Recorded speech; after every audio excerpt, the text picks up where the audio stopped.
Bismillahirrahmanirrahim. Assalamualaikum warahmatullahi wabarakatuh. Berita Al-Hijrah 10 Oktober bersama saya Al-Muhsin Muhammad Nur dan berikut tajuk utama malam ini.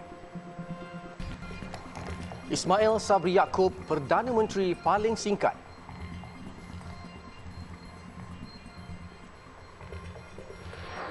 Juga Kelantan tidak mahu bubar DUN.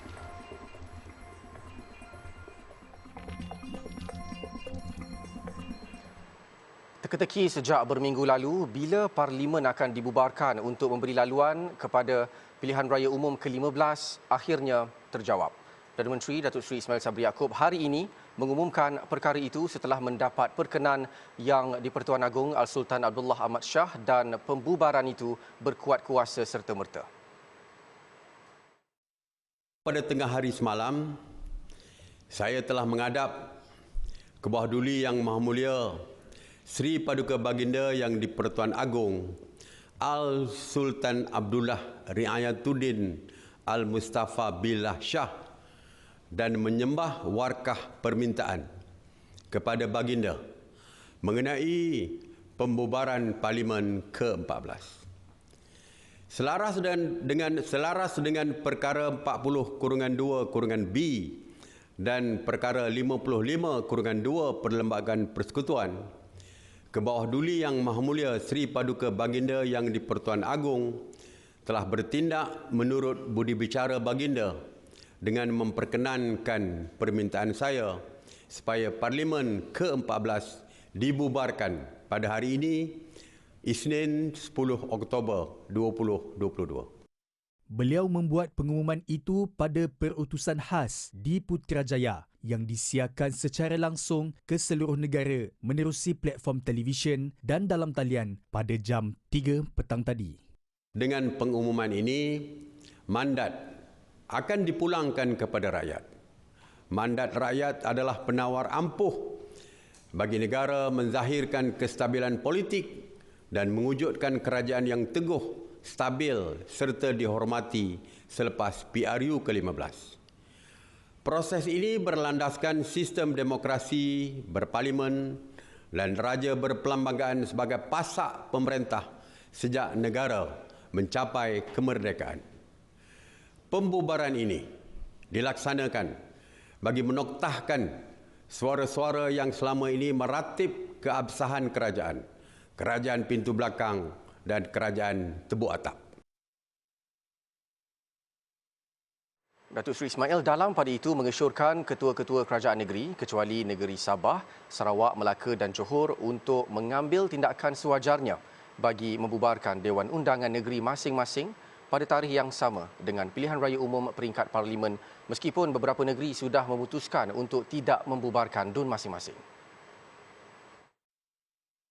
Ia wajar dilaksanakan serentak bagi memastikan rakyat tidak terbeban selain kelancaran proses demokrasi serta menjimatkan kos.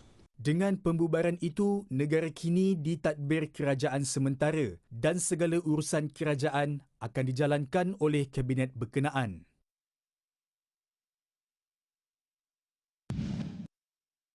Terdahulu, pekarangan pejabat Perdana Menteri PMO di Putrajaya menjadi tumpuan pengamal media seawal jam 8 pagi tadi selepas spekulasi pembubaran Parlimen bertiup kencang sejak malam semalam. Kumpulan media ini menunggu di ruangan kemah di luar PMO sehingga perutusan khas diumumkan pada jam 3 petang. Sebelum itu, kenderaan yang membawa Datuk Seri Ismail tiba di Pejabat Perdana Menteri pada jam 1.35 dan sempat memberitahu media supaya menunggu jam 3 petang. Pengamal media menunggu di hadapan pintu protokol bangunan itu bagi menantikan pergerakan Perdana Menteri untuk perkembangan terkini. Sepanjang berada di sana, tiada bayangan Menteri Kabinet dan ahli politik yang memasuki PMO. Kenderaan yang keluar masuk dipercayai kaki tangan yang bertugas di PMO. Datuk Seri Ismail Sabri meninggalkan pejabat sekitar 4.47 petang menuju ke Pusat Dagangan Dunia Kuala Lumpur bagi menghadiri mesyuarat Biro Politik UMNO yang dijadualkan berlangsung pada 5 petang. Sementara itu, Kelantan kekal pendirian untuk tidak membubarkan Dewan Undangan Negeri DUN walaupun kerajaan mengumumkan Parlimen dibubarkan berkuat kuasa hari ini. Timbalan Menteri Besar Datuk Muhammad Amar Nik Abdullah berkata pihaknya masih berpegang dengan keputusan yang dibuat parti sebelum ini. Setakat ini keputusan parti lah saya sebut sebab yang Berhormat Datuk Seri Presiden pun dan Timbalan Presiden pun telah keluar statement sebenarnya 2-3 hari lepas bahawa tiga-tiga negeri yang diperintah oleh PAS ini, Kelantan, Terengganu dan Kedah ni tidak akan dibubarkan kalau parlimen dibubarkan dalam tempoh yang terdekat, maksudnya dalam tahun ini. Jadi setakat ini keputusan itu masih lagi kekal walaupun parlimen bubar ini, tapi kita masih lagi mengekalkan keputusan untuk tidak bubar. Beliau berkata demikian ketika ditemui di pejabatnya di Kota Darul Naim, Kota Baru petang tadi. Ketika ditanya mengenai kerjasama PAS dan UMNO dalam menghadapi PRU kali ini, Datuk Nik Muhammad Amar yang juga naib Presiden PAS berkata PAS akan terus berusaha memujuk Barisan Nasional BN untuk bersama-sama dalam penyatuan ummah bagi berdepan pilihan raya umum ke-15 PRU 15 di peringkat parlimen. Menurutnya, PAS mahu ketiga-tiga parti berteraskan Melayu bersatu pada PRU akan datang. Dalam pada itu, Istana Negara dalam kenyataan hari ini memaklumkan Yang di-Pertuan Agong Al-Sultan Abdullah Ahmad Shah menzahirkan rasa kecewa dengan perkembangan politik semasa. Baginda tidak mempunyai pilihan selain memperkenankan permintaan Perdana Menteri Datuk Seri Ismail Sabri Yaakob bagi memulangkan kembali mandat kepada rakyat untuk memilih kerajaan yang stabil. Datuk Pengelola Bijaya Diraja Datuk Seri Ahmad Fadil Syamsuddin berkata Al-Sultan Abdullah menzahirkan harapan agar Suruhanjaya Pilihan Raya SPR menjalankan pilihan raya umum ke-15 PRU 15 dalam tempoh terdekat dengan mengambil kira monsun timur laut yang diramal bermula pertengahan bulan November 2022. Seri Paduka Baginda menegaskan bahawa negara yang kukuh adalah penting bagi menjamin kestabilan politik dan kemakmuran ekonomi yang berterusan demi kesejahteraan negara dan rakyat secara keseluruhannya. Seri Paduka Baginda mengajak rakyat bersama mendoakan agar negara dan rakyat sentiasa dirahmati, diberkati dan dilindungi daripada sebarang bentuk musibah khususnya bencana banjir. Dan berikut tarikh-tarikh pilihan raya dan pilihan raya umum PRU sebelum ini. Pilihan raya pertama diadakan pada 19 Ogos 1959. Ia diikuti 5 tahun kemudian pada 24 April 1964. PRU ketiga pada 1969, seterusnya 5 tahun kemudian pada Ogos 1974, Julai 1978, April 1982, Ogos 1986, Oktober 1990, April 1995, November 1999, Mac 2004, Mac 2008, Mei 2013 dan PRU sebelum ini pada 9 Mei 2018. Dan ketika ini bersama kita di talian Skype, pensyarah Pusat Pengajian Sains Kemasyarakatan Universiti Sains Malaysia, Profesor Dr. Siva Murugan Pandian. Baik, terima kasih kerana bersama kami. Baik, Prof, apakah skop tanggungjawab kerajaan interim atau sementara? Adakah tugas Perdana Menteri dan Menteri sama sebelum pembubaran Parlimen, Prof? Ya, kalau kita lihat pada peruntukan yang ada, kuasa yang diberikan kepada Perdana Menteri yang bersifat interim adalah untuk menjalankan sistem pentadbiran yang sedia ada untuk memastikan ia berjalan dengan lancar dengan dibantu oleh Ketua Setiausaha Negara dan juga Ketua Setiausaha di peringkat setiap kementerian. Dan kalau kita perhatikan, tidak boleh dikemukakan peruntukan tambahan, tidak boleh ada dasar baru. Sebab itu kita lihat penjawat awam sebagai yang melaksanakan segala tindakan atau dasar banyak bergantung kepada selepas pilihan raya dengan lahirnya sebuah kabinet baru, maka mereka itulah yang akan menjadi penggerak kepada setiap kementerian. Bermakna apabila pembubaran diumumkan waktu yang sama, kabinet juga hilang fungsinya. Perdana Menteri akan memainkan peranan sebagaimana yang dimainkan ke atas kesemua kementerian supaya menampakkan kita memelihara soal keselamatan, soal keamanan, soal kesejahteraan di bahu Perdana Menteri yang dinamakan sebagai Perdana Menteri sementara yang lazimnya adalah Perdana Menteri sebelum pembubaran. Bermakna dalam konteks ini, kita melihat andai kata wujud keperluan untuk pelantikan beberapa kementerian, menterinya yang dirasakan perlu, maka itu boleh dilakukan. Kesemua itu adalah kuasa mutlak yang terletak kepada Istana ataupun Yang di-Pertuan Agong. Jadi dalam tempoh ini, bagaimana pula dengan kuasa yang di-Pertuan Agong? Bolehkah baginda mengisytiharkan darurat jika negara atau mana-mana kawasan berdepan situasi luar jangka seperti banjir? Prof. Ya, kalau kita perhatikan darurat lazimnya isytihar apabila negara berhadapan dengan soal keselamatan, soal ekonomi ataupun ketenteraman awam yang tidak dapat dikawal.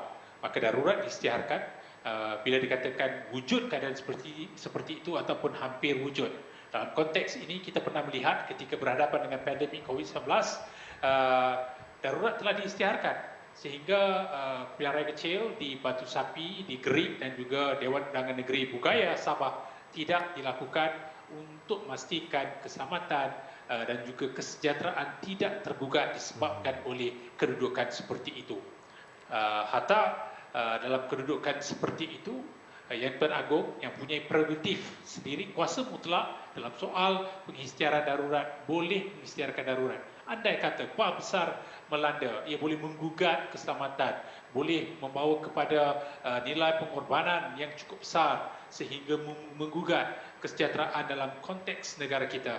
Saya percaya dalam kedudukan seperti itu, sebagaimana yang kita lihat kepada apa yang telah dilakukan oleh Yang Tuan Agong sendiri, pergi meninjau di Jabatan Kaji Cuaca dan juga jabatan-jabatan lain sebelum memberikan perkenan kepada nasihat yang telah dikemukakan oleh Perdana Menteri. Yang Tuan Agong juga, saya percaya dengan menggunakan kebijaksanaan, kearifan baginda Kebawah akan mengambil kira perkiraan ini jika sekiranya perlu mengisytiharkan darurat. Baik, apakah impak jelas jika ada negeri yang tidak mahu mengadakan PRU serentak? Komen Prof. Ya, beberapa buah negeri sudah pun mengisytiharkan tidak mahu mengadakan pilihan raya negeri serentak dengan pilihan raya umum. Itu telah dinyatakan oleh kepimpinan Pakatan Harapan ke atas Negeri Pulau Pinang, Selangor dan Negeri Sembilan. Manakala PAS di Kelantan, Terengganu dan Kedah juga mengambil keputusan yang sama. Impaknya besar kerana bila dilakukan secara berbeza, kos perlu diambil kira kerana dalam menjalankan pilihan raya umum kali ini, kosnya sudah meningkat kepada 1.2 bilion. Ia boleh mencecah kepada 2 bilion andai kata tidak dilakukan serentak. Kedua, rakyat perlu keluar 2-3 kali sehingga boleh melahirkan keadaan sebagaimana kita lihat di beberapa pilihan raya kecil dan juga pilihan raya negeri sehingga menzahirkan kedudukan kelesuan politik. Kita tidak mahu dalam meraihkan cabang pendemokrasian ini rakyat merasa terbeban, rakyat tidak merasa seronok untuk keluar mengundi. Itu perlu kita elak, itu perlu kita pastikan tidak lahir nilai apati dalam kalangan pengundi.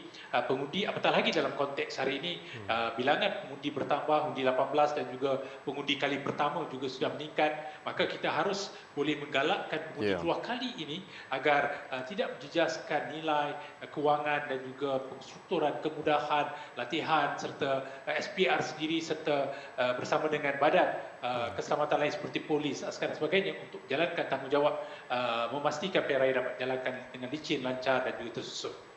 Baik Prof.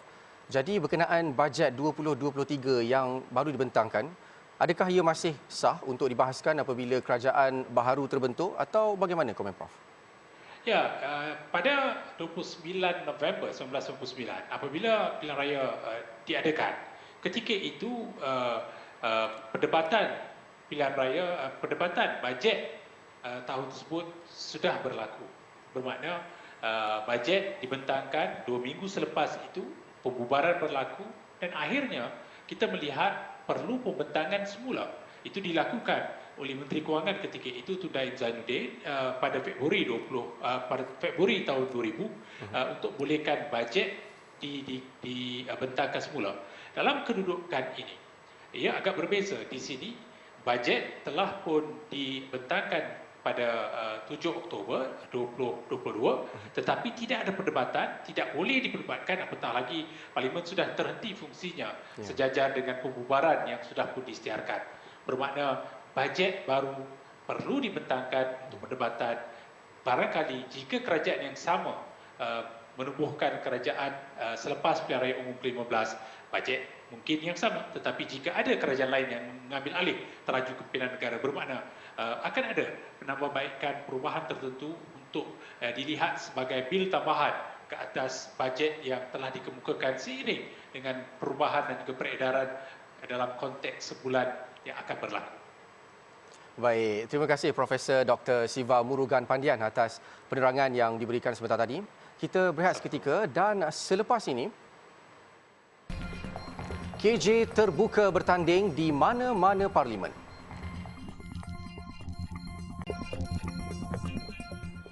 Alhamdulillah bertemu lagi. Bekas ahli Parlimen Rembau, Khairi Jamaluddin berkata beliau bersikap terbuka untuk bertanding di mana-mana kerusi parlimen pada pilihan raya umum ke-15, PRU15.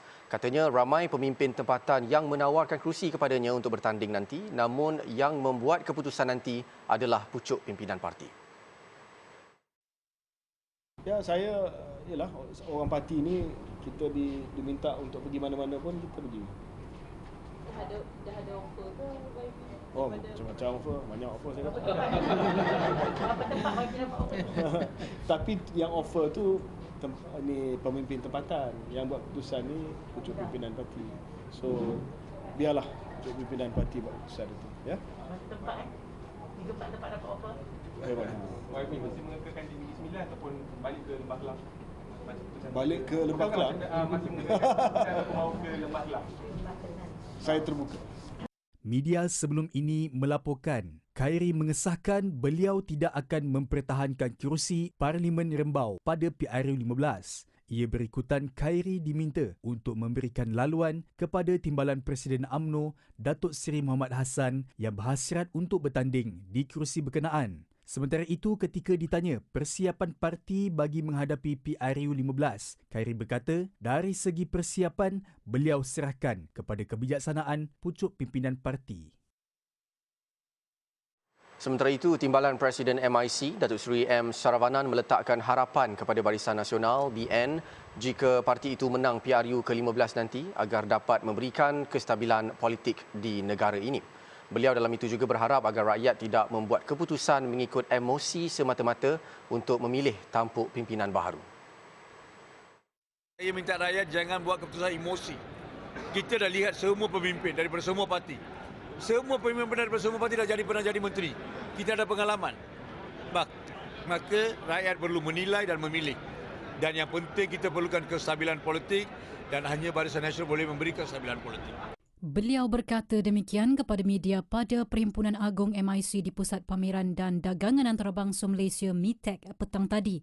Tambah beliau, jentera MIC juga katanya sudah bersedia berdepan PRU15 sejak 6 bulan yang lalu dan Presiden MIC akan mengumumkan calon-calon yang akan bertanding di kesemua 9 kerusi sebelum ini dalam masa terdekat. Pengurusan Tabung Haji TH sedia maklum dan telah berusaha mencari satu kaedah bersesuaian bagi memendekkan tempoh menunggu bakal jemaah haji yang telah mendaftar. Justru tegas Menteri di Jabatan Perdana Menteri Datuk Idris Ahmad tidak perlu ada pertikaian atau campur tangan daripada mana-mana pihak mengenai urusan tersebut. Benda itu sebenarnya tidak diambil tindakan oleh pihak tabung haji. Maknanya orang ahli duduk pengurusan tabung haji itu lebih memahami daripada hak apa yang ada kepada dia. Menurut Idris, beliau sendiri tidak mencampuri pengurusan TH, sebaliknya memberi kepercayaan penuh kepada profesional dan lantikan TH dalam urusan berkaitan. Beliau berkata demikian kepada TV Al-Hijrah pada mini karnival keluarga sejahtera di Dataran Pejabat Penghulu Trong pagi tadi. Datuk Idris mengulas syur bekas Ketua Pegawai Eksekutif TH, Datuk Nik Muhammad Hashyuddin Yusof mengenai tempoh giliran haji. Beliau mendakwa isu itu perlu diberi penelitian lebih lanjut oleh TH ekoran tempoh menunggu yang begitu panjang sehingga mencecah 130 tahun. Sebelum ini, TH telah menubuhkan sebuah jawatankuasa khas bagi mengkaji semula sistem giliran menunaikan haji. Hasil kajian jawatankuasa khas itu akan membantu pihaknya mencari satu kaedah bersesuaian bagi memendekkan tempoh menunggu bakal jemaah haji yang telah mendaftar. Projek Tebatan Banjir Hospital Raja Perempuan Zainab II, Kota Baru dapat meningkatkan taraf kemudahan infrastruktur dan perkhidmatan kesihatan yang lebih efektif serta berkesan ketika musim banjir.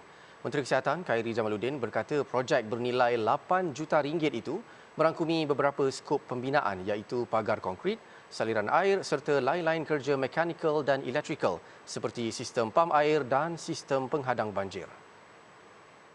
Pelaksanaan projek mengambil masa selama 30 bulan dan siap sepenuhnya Ogos lalu dengan sejumlah 14 sistem penghadang banjir.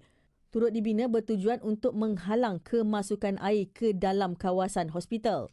Ini adalah satu-satunya hospital yang ada projek tebatan banjir. Sebab hospital lain walaupun pernah berlaku sedikit sebanyak gangguan disebabkan banjir, tidaklah parah macam Hospital Raja Perempuan Zainab. Ini satu-satunya kes di mana hospital ni tenggelam habis ataupun sebahagian daripada hospital ni tenggelam habis pada tahun 2014. Untuk hospital lain kita tak buat projek yang besar macam ini, tetapi kita buat langkah-langkah yang dapat mencegah banjir lah untuk memastikan sistem drainage kita berada pada keadaan yang baik dan juga jika perlu ada kemudahan pam dan sebagainya. Beliau berkata demikian dalam sidang media selepas majlis penyerahan projek mencegah banjir di HRPZ2 Kota Baru. Sementara itu, Khairi berkata sebanyak 60 buah ambulans baharu dengan kos sebanyak 24.3 juta ringgit akan ditempatkan di pelbagai fasiliti kesihatan di Kelantan dan ia akan diagihkan secara berperingkat bermula tahun hadapan. 25 maut, tanah runtuh.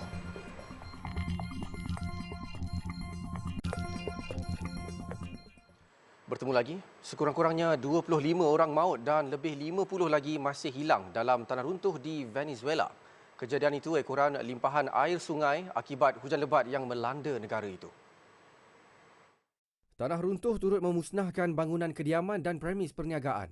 Selain terdapat banyak kawasan pokok tumbang dan menghempap kereta, situasi itu seolah memperlihatkan bandar Las Tahirias dipenuhi lumpur dan sisa serpihan. Bilangan angka kematian berkemungkinan meningkat susulan ramai mangsa yang hilang tidak dapat dikesan dalam bencana itu. Puluhan kes kematian direkodkan susulan pelbagai kejadian berlaku akibat taburan hujan yang tinggi dalam sejarah negara Amerika Selatan itu sejak beberapa bulan lalu. Di India, 18 orang maut dalam tempoh 24 jam di utara negara itu susulan hujan lebat tanpa henti. Mereka yang maut berpunca dari pelbagai kemalangan yang dikaitkan dengan banjir, termasuklah terkena renjatan elektrik, lemas serta maut akibat bangunan runtuh. Musim hujan yang luar biasa itu turut menyebabkan sekolah di beberapa bandar tutup. Menurut Jabatan Meteorologi India, IMD, hujan lebat dijangka berlaku di negeri barat laut Uttarakhand, Uttar Pradesh, Madhya Pradesh dan sebahagian Rajasthan sehingga esok. Musim hujan biasanya akan berakhir di barat laut India dari pertengahan September dan berakhir di seluruh negara menjelang pertengahan Oktober. Hujan lebat sejak 5 hari lalu telah mencetuskan tanah runtuh dan banjir kilat merentasi Nepal dan menyebabkan ramai pendaki yang terkandas di beberapa tempat. Dan sejak bulan lalu, hujan dan banjir telah menjejaskan bandar besar di India, termasuk hub teknologi Bengaluru di selatan India dan daerah Gurugram berhampiran New Delhi. Perang antara Ukraine dan Rusia sejak Februari lalu menyaksikan ribuan nyawa terkorban. Dalam serangan terbaru awal pagi tadi, di beberapa bandar Ukraine, 8 terbunuh. Menurut tentera Ukraine, Rusia melancarkan peluru berpandu yang menyasarkan beberapa bandar di seluruh negara pagi tadi. 8 kematian tersebut disahkan Presiden Volodymyr Zelensky, manakala puluhan orang awam mengalami kecederaan. Selain itu, jalan-jalan utama di ibu negara juga kini disekat ketika orang ramai yang berusaha mencari tempat pelindungan. Beberapa letupan dilaporkan di bandar Zhytomyr, Khmelnytskyi, Dnipro, Lviv, Ternopil dan Kiev di Ukraine. Selang sehari selepas Presiden Rusia Vladimir Putin menuduh perisikan Ukraine melakukan apa yang dikatakannya sebagai serangan pengganas di Jambatan Kerch. Sekian Berita Al-Hijrah. Jangan lupa ikuti kami di platform media-media sosial seperti Facebook, Instagram, Twitter, YouTube dan TikTok. Dan layari alhijrahnews.com untuk lagi berita-berita pilihan dan eksklusif. Saya Al-Muhsin Muhammad Nur. Assalamualaikum warahmatullahi wabarakatuh dan selamat malam.